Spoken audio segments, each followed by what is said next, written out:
말씀은 계속해서 우리 신약성경 고린도전서 2장 6절부터 16절에 있는 말씀인데 우리 13절부터 16절 말씀을 한 절씩 교독하도록 하겠습니다. 신약성경 고린도전서 2장 13절부터 16절 한 절씩 큰 소리로 교독합니다. 우리가 이것을 말하거니와 사람의 지혜에 가르친 말로 아니하고 오직 성령에 가르치신 것으로 하니 신령한 일은 신령한 것으로 분별하느니라. 유익한 사람은 하나님의 성령의 일을 받지 아니하니 저희에게는 미련하게 보이며 또 때가 뜨거운하니 이런 일은 영적으로 말하여 미련함이니라. 신령한 자는 모든 것을 판단하나 자기는 아무에게도 판단을 받지 아니하느니라. 누가 주의 마음을 알아서 주를 가르치겠느냐? 그러나 우리가 그리스도의 마음을 가졌느니라. 아멘. 자, 오늘 계속해서 고린도전서 강의 9번째 시간입니다. 오늘의 우리에게 주신 말씀의 주제는 육에 속한 사람, 영에 속한 사람, 다른 말로 하면 육적인 사람, 영적인 사람에 관한 말씀입니다. 그리고 어떻게 우리의 신앙상에 벌어지고 있는 이 일들, 지금까지 우리가 살펴보아왔던 말씀들, 십자가 복음의 설교, 전도하는 말, 선교하는 말, 이런 메시지들을 어떻게 받아들이고 믿을 수 있고 분별할 수 있느냐, 즉 영을 어떻게 분별할 수 있느냐라고 하는 주제에 관한 것입니다. 육에 속한 사람, 영에 속한 사람은 둘 다 아주 상극이죠. 아주 정반대의 어떤 것에 소속이 되어 있는 사람입니다. 사람이 어떤 곳에 또는 어떤 장소에 어떤 단체에 어떤 정신에 어떤 사상에 어떤 유파에 소속되어 있느냐에 따라서 그 사람의 명예와 그 사람의 모든 지식과 전인격이 판가름 나게 되어 있습니다. 우리가 오늘 살펴볼 육적인 사람, 영적인 사람 또는 육에 속한 사람, 영에 속한 사람을 살펴볼 텐데요. 오늘날의 사람들과 마찬가지로 고린도에 있는 사람들에게도 우리가 1장, 2장 초반부까지 살펴보았던 것처럼 예수 그리스도의 십자가 복음은 대단히 미련하게 보였고 대단히 미련하고 어리석은 것으로 들렸습니다. 그래서 사람들은 그때나 지금이나 예수님 믿으세요. 예수님이 당신의 죄를 위해 십자가에서 돌아가셨습니다. 라고 복음을 전하고 친구들에게 전도하면 그 사람들은 너나 믿어라 하면서 우리를 비웃지요. 복음을 비웃습니다. 예수 그리스도의 십자가를 비웃습니다. 오늘날도 마찬가지이죠. 이유는 비신자는, 소위 불신자는 하나님을 온전히 이해할 수 없기 때문입니다. 하나님을 이해할 수 없기 때문에 하나님을 받아들일 수도 없지요. 그리고 신자들 안에, 여러분과 저의 안에 하나님의 성령이 거하신다. 성부, 성자, 성령 가운데 삼위일체 하나님 가운데 제3위이신 성령 하나님께서 신자들의 영혼 안에 아예 자리를 잡고 내주하시고 함께 살아가신다고 하는 사실을 도무지 이해할 수가 없습니다. 이러한 사람들을 가리켜서 우리는 육에 속한 사람이다 라고 부르는 것이죠.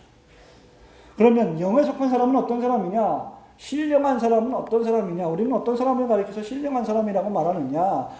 우선 우리가 결론 부분에 가서 다시 말씀드리겠습니다만은 신령한 사람, 영에 속한 사람이 어떤 사람이 아니냐를 먼저 생각해 보아야 합니다. 우리는 일반적으로 신령한 사람, 영적인 사람 하면 목사님처럼 저처럼 이렇게 부드럽나요? 제 말이? 목소리가? 부드러운 말이 아닌 골골한 말, 사랑하는 성도 여러분 이렇게 목에서 새소리가 나고 뭔가 좀 특이한 목소리를 내고 이렇게 말하고 설교하는 분들을 가리켜서 신령하고 또는 영에 속한 사람이라고 말하는 경향이 있지만 여기서 지금 사도 바울이 말하고 있는 신령한 사람이란, 영에 속한 사람이란 그런 것들과 아무런 상관이 없다는 것입니다. 10일 금식 기도를 하고 40일 금식 기도를 한 사람을 가리켜서 우리는 보통 신령한 사람이다라고 말하지만, 여기서 지금 말하고 있는 영에 속한 사람이라고 하는 개념은 그런 차원의 개념이 아니라는 것이죠. 행동 거지를 엄숙하게 하고 진지하게 하고 매사에 거룩한 자처럼, 경건한 자처럼, 뭔가 좀 다른 세계에 사는 사람처럼 그렇게 행동하는 것도 영에 속한 사람을 의미하지 않는다는 겁니다. 여러분들이 일반적으로 생각하고 있는 영에 속한 사람, 육에 속한 사람의 생각과 성령에서 말하고 있는 영에 속한, 육에 속한 사람의 생각이 많이 틀릴 수 있다는 것이죠. 지금 제가 말씀드린 이 육에 속한 사람은 하나님을 받아들이지도 못하고 받아들일 수도 없고, 하나님을 영접한, 예수 그리스도를 영접한 신자들의 심령 안에 내주하시는 성령님이 계시다는 사실도 이해할 수 없다는 사람이라고 말씀드렸습니다. 그런 사람이 영에 속하지 않은 육에 속한 사람이라고 말씀을 드렸어요. 이러한 육에 속한 사람들이 우리가 지금 살펴보고 있는 고린도 교회가 위치하고 있던 고린도 도시에 많이 있었다는 것입니다. 다시 말하면 예수님을 영접하지 않은 비신자들이 많이 있었다는 것이에요. 심지어 문제는 교회 안에도 그리스도인이라고 부르지만 영에 속하지 않고 육에 속한 사람들이 존재하고 있었다는 사실입니다. 왜냐하면 3장을 보세요.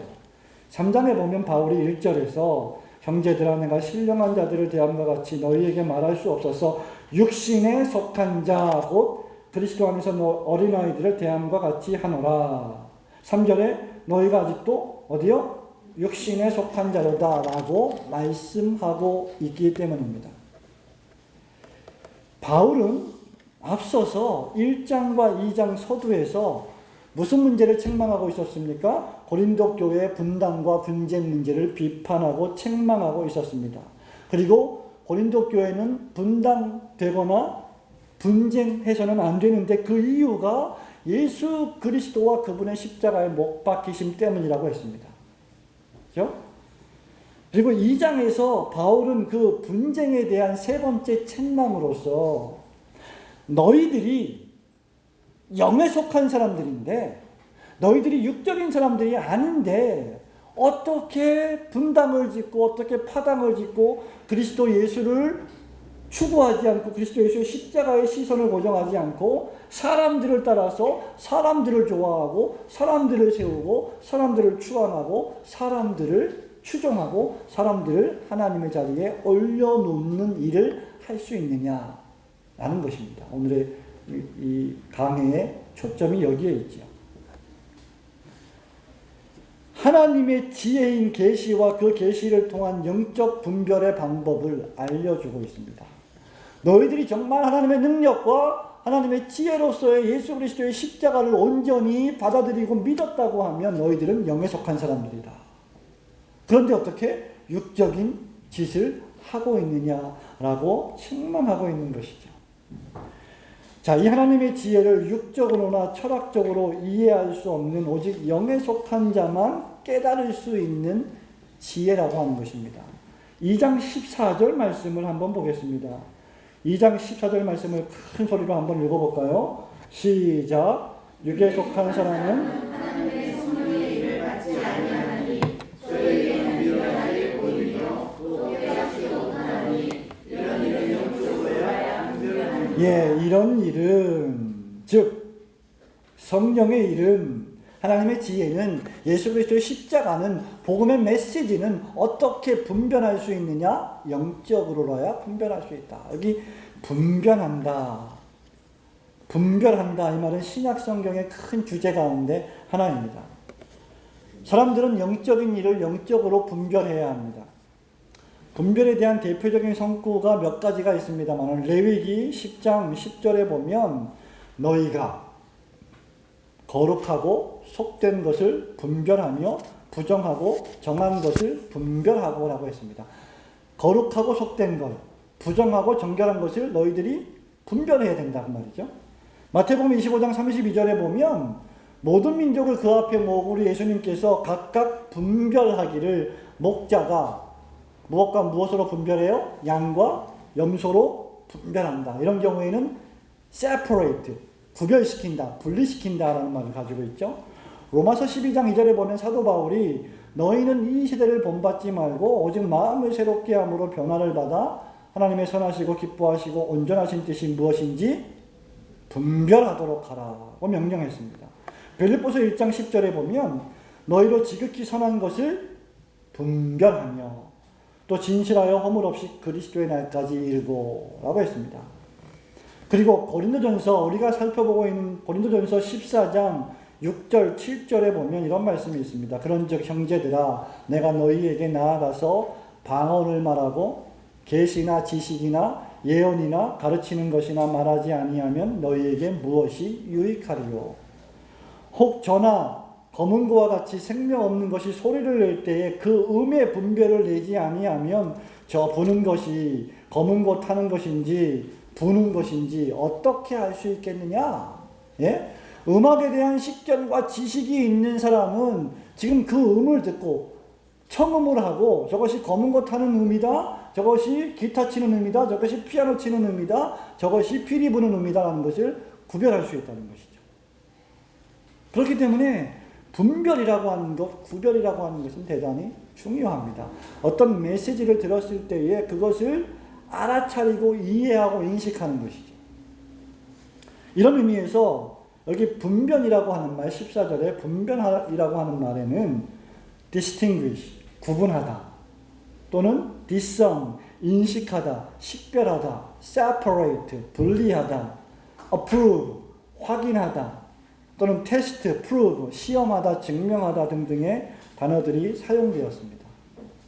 우리가 매주마다 설교를 들을 때, 우리가 매주마다 말씀을 들을 때 분별하는 것이 대단히 중요합니다. 왜냐하면 첫 번째 우리가 생각해 볼 수 있는 것이 하나님의 지혜인 계시의 복음은 영적으로 분별해야 하는 것이기 때문이죠. 다른 말로 하면 하나님의 지혜인 계시의 복음은 공개된 미스터리, 공개된 시크릿, 공개된 비밀이라는 것입니다. 6절, 7절, 8절, 9절 말씀에 보면 바울이 지금 십자가는 하나님의 지혜이다 라고 선포하고 있습니다. 그러면서 이 지혜는 세상의 지혜가 아니라고 6절에서 말하고 있죠. 그죠? 십자가는 세상의 지혜가 아니라는 말입니다. 바꾸어 말하면 이 십자가 지혜의 출처가 세상적이지 않다는 겁니다. 세속적이지 않다는 것이죠. 이 십자가 지혜의 기원은 어디로부터 왔느냐? 하나님으로부터 왔다는 것이에요. 그렇기 때문에 이 십자가 지혜를 이해하려면, 알 수 있으려면, 받아들이려면 하나님과 통해야 한다는 겁니다. 세상 지혜로는 절대로 알 수가 없다는 거예요. 그것은 또한 이 세상에 없어질 관원의 지혜도 아니라고 6절에서 말하고 있죠. 그죠? 이 세상에 없어질 관원, 이 말은 그 당시에 빌라도 총독이나 가야바와 같은 통치자가 휘두르고 있는 권세에 기초한 지혜입니다. 자, 오늘날 지혜가 무엇일까요? 어떤 일을 파악하고 분별하고 성취해내는 것을 가리켜서 우리는 지혜라고 말하는데, 여기 이 세상의 관원의 지혜는 이 세상 사람들이 지금 통치하고 있는 통치자들이 어떤 일을 성취할 때 사용하는 방법들을 총칭하는 겁니다. 하나님을 제외한 이 세상 사람들이 휘두르는 권세에 기초한 지혜, 현 세대의 지혜, 이 세상의 지혜, 오고 있는 세상의 지혜와 대조되는 지혜를 의미하죠. 그런데 문제는 현 권세의 지혜는 그 통치자가 사라지면 자동적으로 그 지혜도, 그 통치도, 그 능력도 사라지게 되어 있다는 것입니다. 십자가는 전혀 그런 종류의 지혜가 아니라는 거죠. 십자가는 하나님의 지혜입니다. 그리고 7절에 보면 이 십자가는 비밀한 가운데 감추었던 것인데 이제 하나님께서 우리의 영광을 위하여 만세전에 미리 정하신 것으로 밝히 드러난 지혜라고 기록을 하고 있습니다. 복음의 계시는 인간의 것들과 같이 나중에 만들어진 것이 아닙니다. 하나님의 지혜는 인간이 타락한 이후에 한번 생각하셔서 야, 인간들이 타락했으니까 내가 얘네들을 좀 몇몇을 구원해야 되겠다라고 생각해서 고안해서 만들어낸 것이 아니라는 거죠. 이 복음은 세상이 생기기 전에 태초에 미리 정해졌으며 갈라디아서 4장 4절에 보면 때가 참에 우리에게 나타난 계시된 지혜입니다. 우리는 이 말씀을 통해서 이 지혜를 받아들인 우리들은 영원에서 영원에 이르게 되는 관점을 지니게 되는 것이죠. 예수 믿은 우리들은, 예수 그리스도의 십자가를 고백하는 우리들은, 예수님을 메시아로 구세주로 영접하고 고백하는 우리들은 하나님께서 우리를 위해서 영원 전부터 영원까지 이 복음의 메시지를 계시해 주셨구나 라고 하는 생각을 가지게 된다는 것이죠. 여기서 중요한 것은 이 예수 십자가 복음의 지혜가 우리에게 계시되었다는 것입니다. 계시되었다. 이 지혜는 구원받는 자들과 멸망하는 자들에게 1장 18절이죠. 구원받는 자들과 멸망하는 자들에게 또한 유대인과 헬라인에게 1장 22절. 이 두 종류의 사람들에게 차별이 없이 동등하고 평등하게 계시되었고 선포되었습니다. 그런데 중요한 사실은 멸망하는 자들은 이 예수 그리스도의 십자가 메시지를 받아들이지 않고 어떻게 여겼습니까? 미련하게 여겼고 꺼리꼈죠. 유대인들은 십자가의 복음이 꺼리끼는 것으로 여겼고 헬라인들은 미련하고 어리석은 것으로 치부해버렸습니다. 왜냐하면 그들은 전부 다 세상 지혜에 충만하게 기초해 있던 사람들이었기 때문이죠. 그럼에도 불구하고 믿는 사람이 있는 반면 여전히 믿지 않는 사람이 있는 것은 이 예수 십자가의 지혜가 이 세상에 여러분이 가지고 있는 지혜로는 전혀 획득하거나 이해하거나 깨달을 수 없는 것이기 때문입니다. 그래서 이 지혜는 만인들에게 공개되었지만 비밀인 겁니다. 이사야 선지자가 6장 9절에서 이런 말씀을 합니다. 너희가 듣기는 들어도 깨닫지 못하며 보기는 보아도 알지 못하리라. 본문 8절에 보면 이 지혜는 이 세대의 관원이 하나도 알지 못하였나니 만일 알았다면 영광의 주를 십자가에 못 박지 아니하셨으리라. 이 지혜를 정말 알았다면 결코 예수님 제2위 성자 하나님 우리의 메시아 구세주를 십자가에 못 박는 일을 안 했을 것이라는 거죠. 왜 그렇습니까? 그것이 바로 하늘에서 온 비밀스러운 계시의 지혜이기 때문입니다. 그러므로 이 복음의 지혜는 하나님의 계시로 하나님의 방법인 믿음을 통해서만 우리에게 알려질 수 있는 것이죠. 믿음을 통해서만 우리에게 알려지지 않으면 결코 인간에게, 육에 속한 인간에게 알려질 수 없는 복음인 것입니다. 다시 말하면 여러분의 인간적이고도 자연적인 지식과 지혜를 통해서는 절대로 파악할 수 없는 하나님의 지혜요, 하나님의 비밀이라는 것입니다. 자연인, 죄로 인해 부패하고 타락한 본성을 지닌, 죄성을 지닌 자연인의 인식의 한계를 초월해버리는 영역에 속한 비밀입니다. 그래서 여러분들이 아무리 전도해도, 아무리 기독교 복음을 설명하고 불신자들에게, 비신자들에게, 친구들에게 좀 예수 믿으라고 아무리 그럴듯한 이성과 논리를 가지고 삼단 논법을 가지고 하나님의 존재를 증명하고 예수 그리스도께서 십자가에 못 박혀 너를 위해서 돌아가셨다고 설명하더라도 여러분의 그러한 설명으로, 여러분의 그러한 지식과 지혜로는 단 한 사람도 교회 앞으로, 그리스도 앞으로 구원으로 인도할 수 없다는 겁니다. 그러면 이제 교회는 부흥이 안 되는 거죠. 교회는 절대로 성장할 수 없는 거죠. 여러분과 저는 한 명도 이 교회에 비신자를 전도해서 데려올 수가 없는 거예요. 왜? 우리는 그렇게 할 수가 없습니다. 우리는 그런 능력이 없는 사람들입니다. 그래서 우리에게 필요한 것이 무엇이냐? 성령 하나님의 역사하심이 필요하다는 겁니다. 10절 말씀을 보겠습니다. 10절 말씀 다 같이 한번 읽어보겠습니다. 시작. 오직 하나님이 성령으로 이것을 우리에게 보이셨으니 성령은 모든 것 또 하나님의 기쁜 것이라도 다 하셨습니다. 아멘.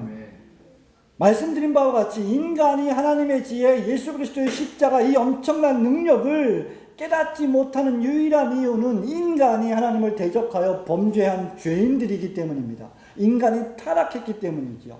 인간이 죄로 말미암아 타락했고 그 결과 전적으로 그 지성이, 그 감정이, 그 의지가, 그 전인격이 어두워져 버렸습니다. 부패했습니다. 더러워졌습니다. 그로 말미암아 그는 육에 속한 사람이 되어버렸습니다.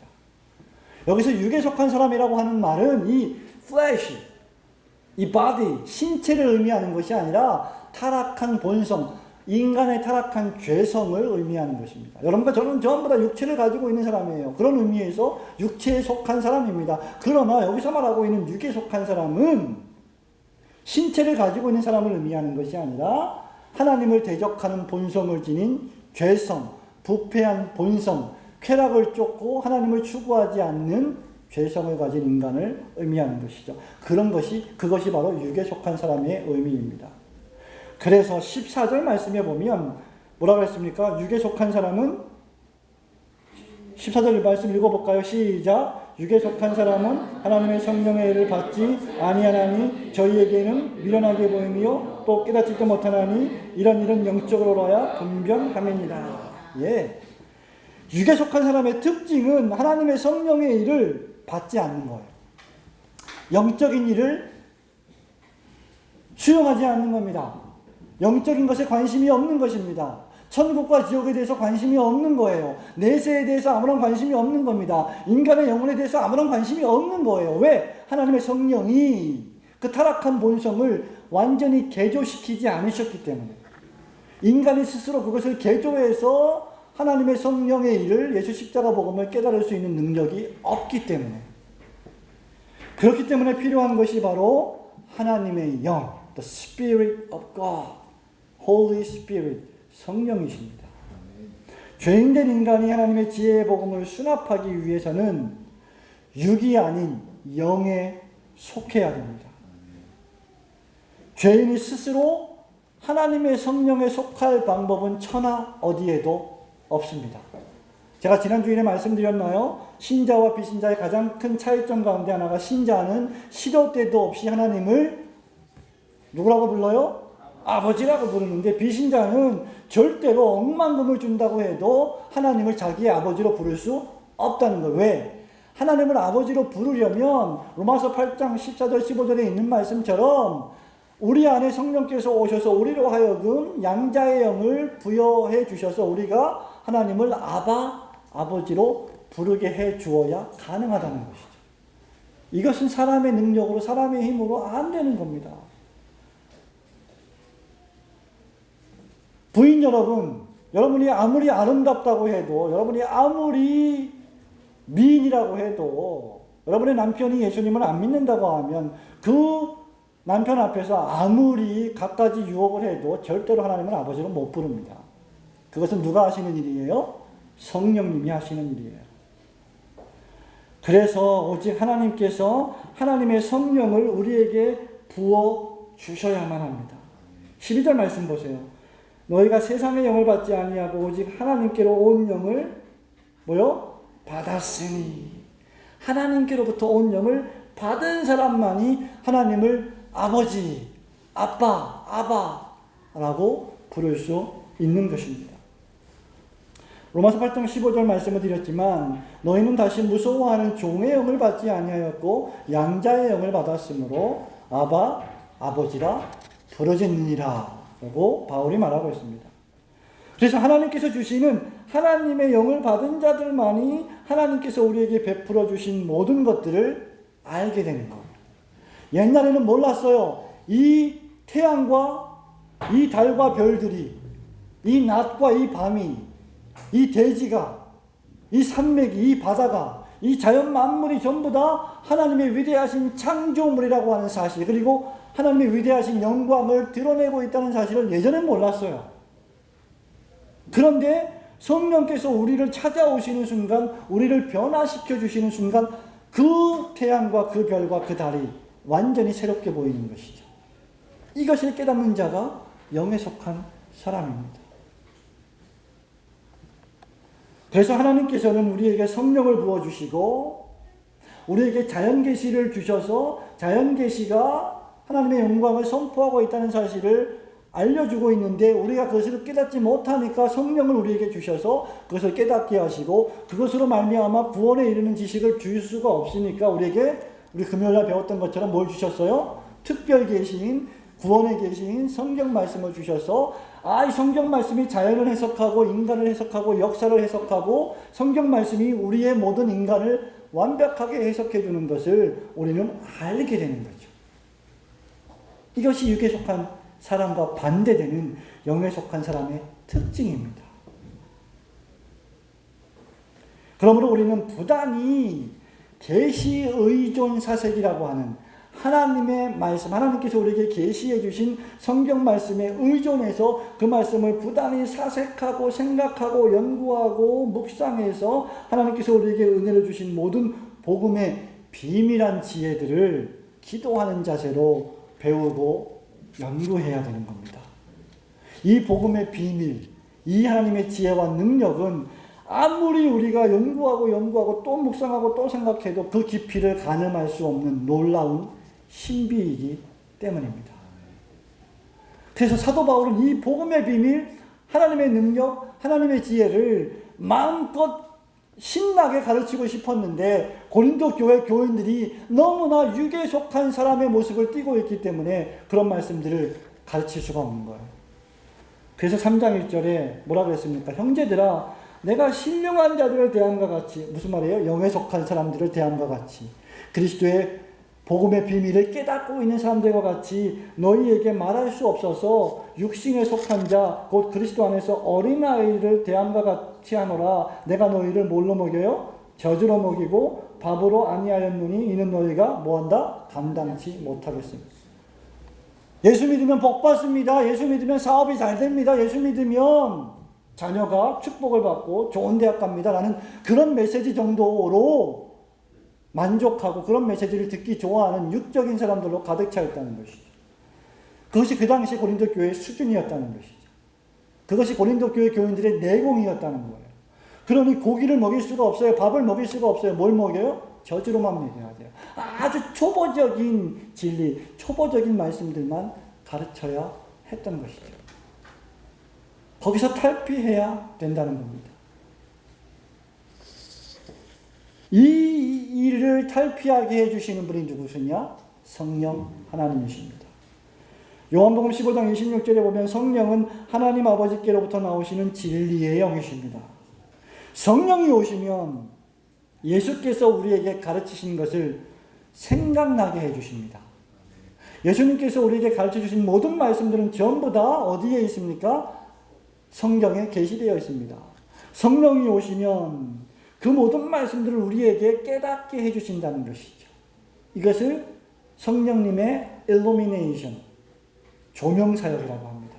여러분이 성경을 읽을 때 예전에는 이해하지 못하고 어려웠고 깨닫지 못했었는데 어느 날 어느 순간 성령께서 그 말씀을 깨닫게 해주시는 순간이 있어요. 그것이 무엇입니까? 성령의 비추시는 사역이에요. 성령이 조명해 주시는 겁니다. 성령님은 그 일을 우리 안에 좌정하심으로 하실 것입니다. 그러므로 성령이 오시면 우리는 하나님의 영이 거하시는 우리 몸이, 우리의 영혼이 성령의 전이 되는 거예요. 그러므로 교회는, 올고든 교회는 이 예배당 행신동에 있는 예배당이 아니라 올고든 교회는 바로 여러분 개인 자신이 바로 교회라는 것입니다. 왜? 하나님의 성령께서 거하시기 때문이죠. 교회를 건물로 생각하지 마십시오. 건물은, 이 공간은 우리 하나님의 교회들이 모인 공동체가 예배하기 위해서 필요한 공간일 뿐이에요. 그래서 필요하면 임대도 하고, 필요하면 건물도 짓고, 필요하면 정당한 절차 방법을 통해서 공간을 확보하는 거예요. 그것은 전혀 나쁜 것이 아닙니다. 문제는 그런 것들을 잘못 사용하기 때문에 문제가 발생하는 것이죠. 고린도전서 3장 16절, 우리가 몇 주 후면 도착하게 될 3장 16절에서는 너희가 하나님의 성전인 것과 하나님의 성령이 너희 안에 거하시는 것을 알지 못하느냐라고 했습니다. 고린도전서 6장 19절 20절에서는 뭐라고 했어요? 너희 몸은 너희가 하나님께로부터 받은 바 너희 가운데 계신 성령의 전인 줄을 알지 못하느냐. 너희는 너희의 것이 아니라 값으로 산 것이 되었으니 그런즉 너희 몸으로 하나님께 영광을 돌리라. 믿습니까? 여러분, 그래서 영에 속한 사람은 이제부터는 어떻게 사느냐? 우리 몸으로, 우리 신체로, 우리 영혼으로 하나님께 영광 돌리는데 최선의 최고의 관심을 기울이며 사는 사람들입니다. 육에 속한 사람은 자기 육체를 즐겁게 해주고 기쁘게 해주는데 최고의 관심을 기울이는 사람들이에요. 딱 두 가지 사람들만 있습니다. 성령님이 오시면 하나님의 깊은 것에 통달하시기 때문에 모든 신자가 예수님 안에서 하나님이 우리에게 주신 모든 것을 알고 전하고 해석할 수 있도록 하십니다. 바울이 우리가 받은 구원이 전혀 율법의 행위가 아닌 은혜라고 강조하는 것도 바로 이 때문입니다. 우리가 예수 믿게 된 것이 우리의 깨달음, 우리의 지식, 우리의 어떤 재물, 우리의 권력에 의해서, 권력으로 말미암아 예수님을 영접하고 믿게 되지 않았다는 것이죠. 그렇기 때문에 자랑할 게 있어요, 없어요? 하나도 없는 겁니다. 하나님의 비밀하신 이 복음의 비밀을, 이 지혜를 깨달음에 있어서 여러분이 하신 일이 무엇입니까? 없습니다. 그 모든 일들은 성령께서 친히 찾아오셔서 하신 것입니다. 그러므로 너희가 믿음으로 말미암아 그 은혜로 인하여 죄사함을 받고 구원을 얻었으니 이것은 너희에게서 난 것이 아니요 하나님의 선물이라. 그래서 구원받은 것이 우리는 공로가 아니요 뭐라고요? 은혜라고 부르는 것입니다.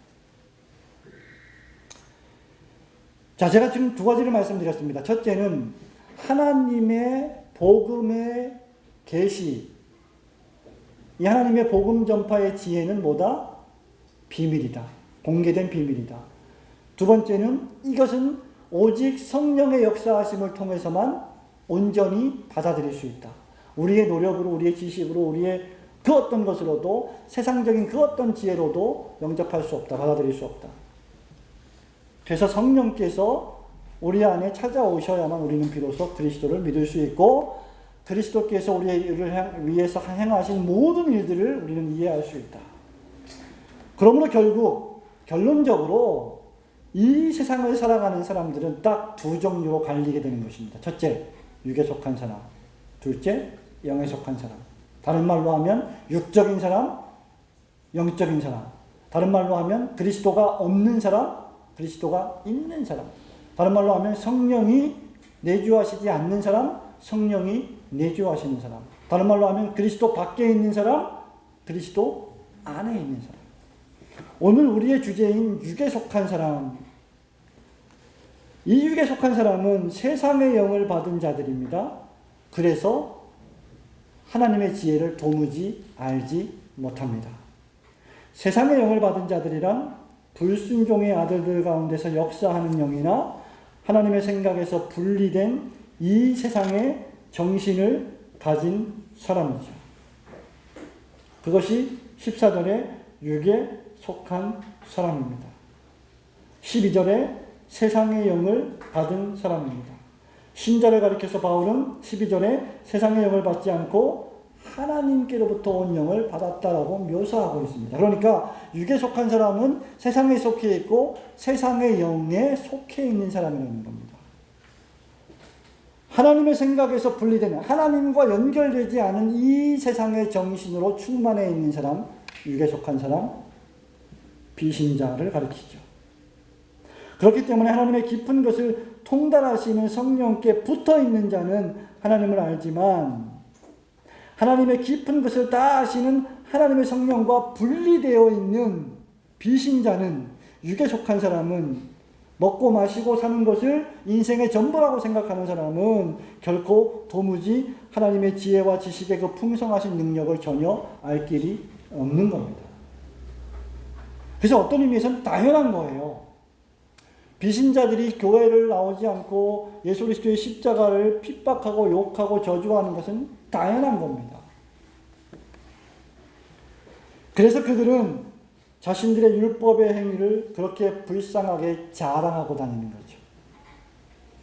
바울은 이런 사람들을 가리켜서 육에 속한 자들이라고 부르고 있습니다. 이런 의미에서 육에 속한 사람은 하나님의 성령의 일을 받지 않는다고 말하고 있습니다. 말씀드린 바와 같이 육에 속한 사람은 성령이 거하시지 않는 자연인, 거듭나지 않은 비중생인을 가리키고 신령한 사람과 반대되는 사람을 가리킵니다. 이러한 사람의 특징은 무엇입니까? 자신이 배우고, 자신이 경험하고, 자신이 살아왔던 인생을 자신의 삶의 가치 판단의 기준으로 두는 사람입니다. 그래서 대단히 육적이고, 감성적이고, 감정적이고, 유한적이에요. 그 감정과 이성과 의지가 죄와 타락으로 말미암아 철저하게 부패하고 오염되었기 때문에 그는 이 세상의 자연적인 것에만 관심을 가지고 살아가는 사람들입니다. 그들은 오늘과 내일에만 관심을 가지고 살고 있는 사람입니다. 야고보서 3장과 4장에 있는 어느 불신자 장사꾼들처럼 내가 오늘 아무 도시에 가서 1년간 유해서 장사하여 이익을 만들 것이다. 하나님을 고려하지 않는, 하나님과 분리된 사업가들, 하나님과 분리된 생각들, 하나님과 분리된 판단과 결정들을 행하는 모든 사람들이 전부 다 육에 속한 사람들이라는 것이죠. 그러므로 엄밀한 의미에서 불신자들은 신자들을 이해할 수도 없고, 오늘 본문 말씀처럼 15절에 신령한 자를 판단할 수도 없습니다. 그들은 예수 믿는 신령한 자를 이해할 수가 없기 때문이죠.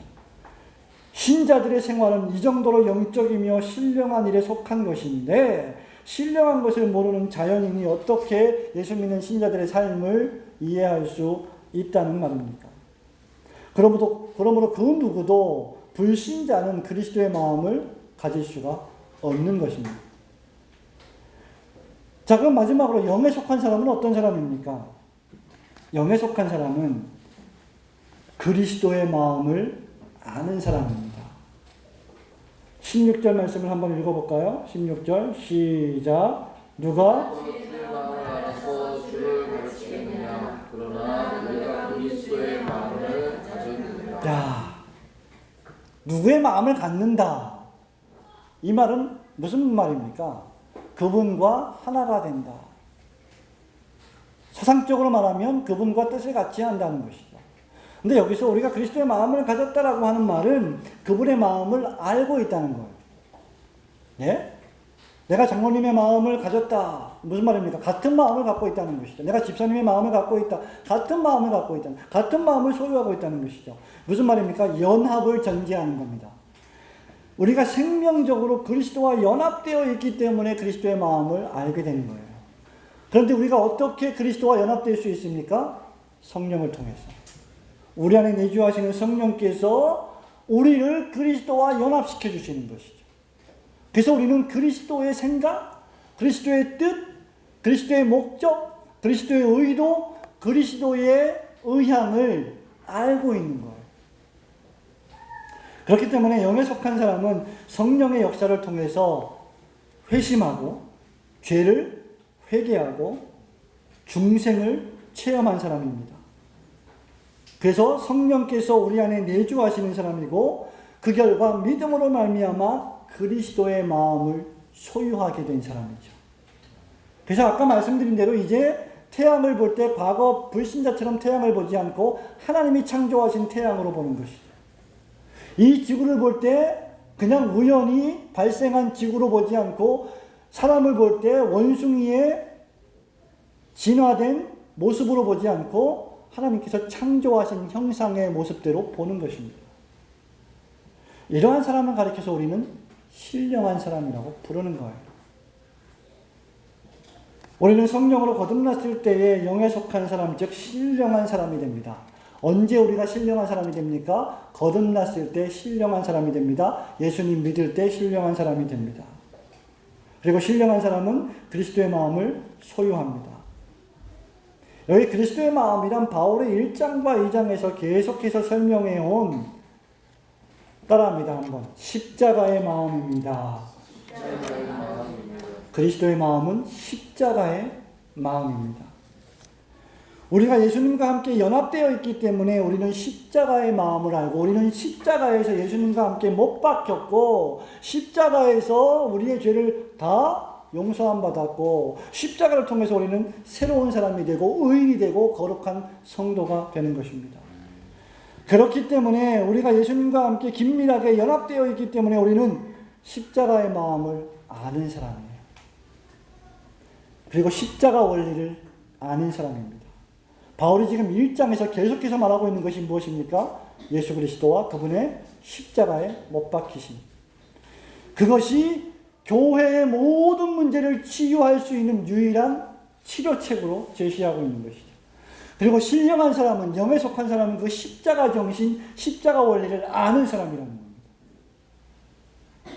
따라서 영에 속한 사람은 어떻게 생각합니까? 십자가 원리로 생각하는 거예요. 어떻게 판단하고 어떻게 행동합니까? 십자가 원리대로 판단하고 십자가 원리대로 행동하는 거예요. 자, 정리해 봅시다.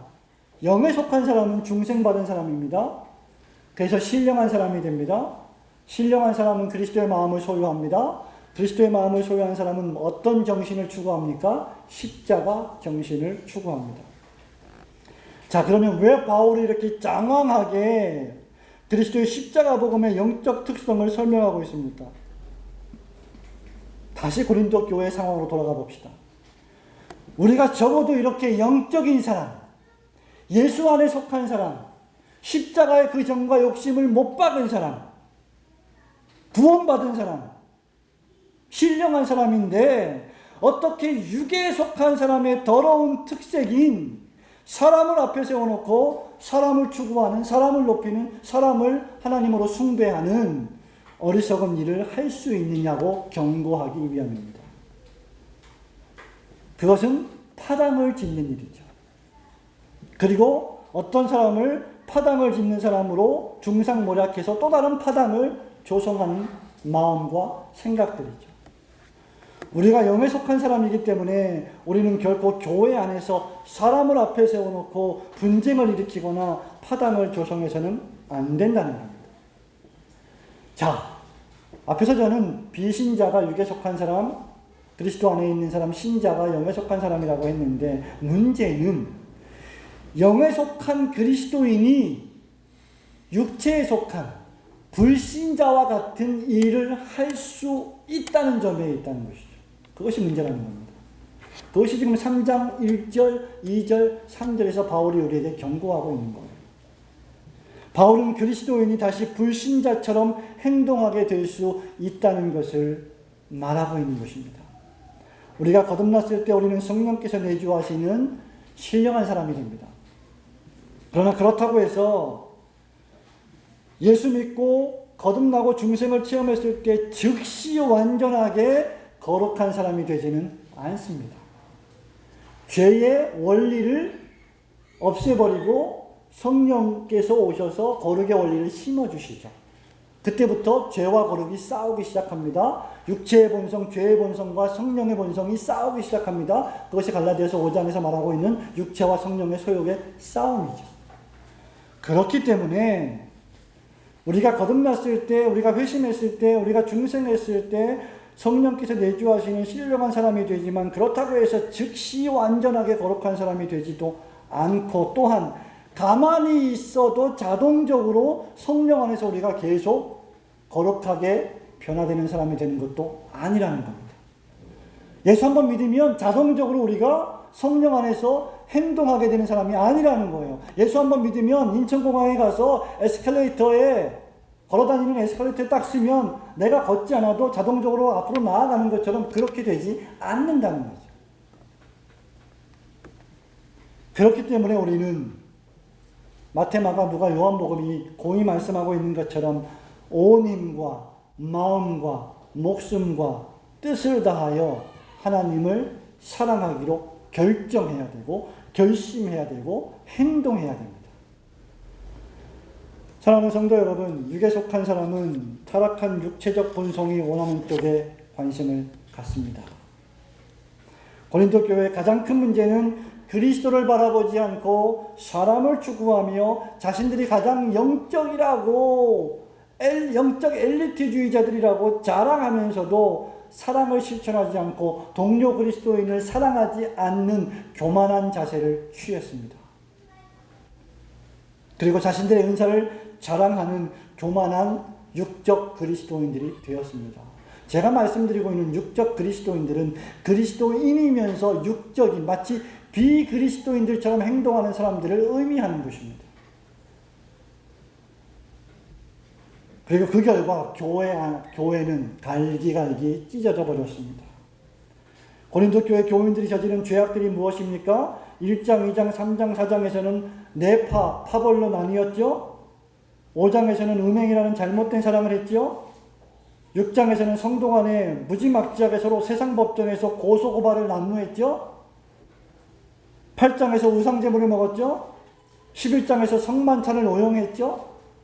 구제하지 않았죠. 어려움을 처한 사람들을 돕지 않았죠. 12, 13, 14장에서 은사를 남용했죠. 이 모든 일들을 고린도 교인들이 마치 육적인 사람들처럼, 육에 속한 사람들처럼, 성령이 없는 사람들처럼, 그리스도가 없는 사람들처럼 행동했다는 데 있습니다. 영에 속한 그리스도인은 이러한 모든 죄에서 떠나 예수 그리스도의 십자가 정신으로 되돌아와야 합니다.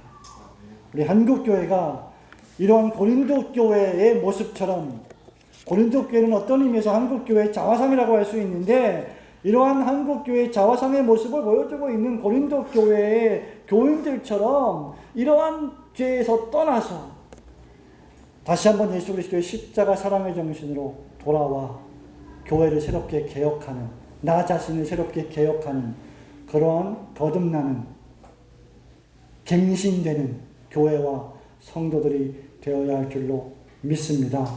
저와 여러분이 그러한 성도들이 되시기를 주님의 이름으로 축원합니다. 아멘.